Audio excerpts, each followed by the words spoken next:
So, drawing an AI. Draw tayo. Let's go.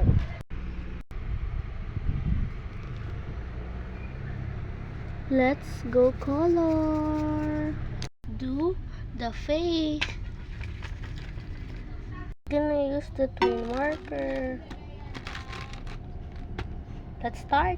For the eyeshadow, I'm gonna use the color of rose red. I'm gonna come back when it's done. Or kaya, babalik ako pag tapos na siya, guys. Guys, mali. Una dapat pala yung skin. So, let's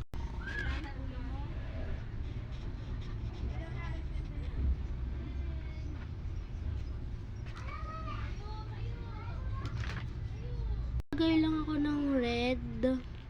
Balikan ko na lang kayo pag tapos na, guys. So, okay na siya, guys. Yan na. Tapos, mag-draw na lang tayo sa eyes niya. Pipili ako ng color dito. Yung napili ko ay yung Indian blue. Let's go.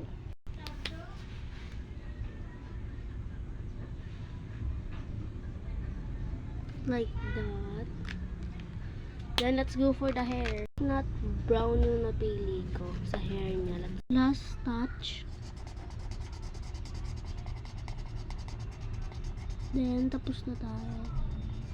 Yan, guys. So, next naman tayo ay sa body. Balikan kayo kapag nakapag-trace na ako ng dress niya. Yan, guys. Nakapag-draw na ako. Tapos, maglalagay na lang tayo ng colors. Let's go.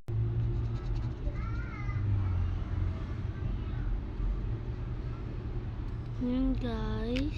Sorry kung lagpas-lagpas, pero hindi na magiging lagpas. Next color. Next naman, guys, yung sa palda. So, ganun din yung color niya. Guys. Next naman na yung sa paa niya. Let's go. Let's go.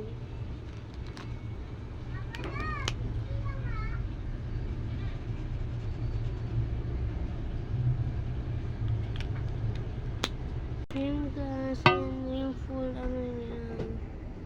Cute. Ang liit ng paa niya. Ayan, guys, yung soft girl ko. Next naman na yung rock. For watching.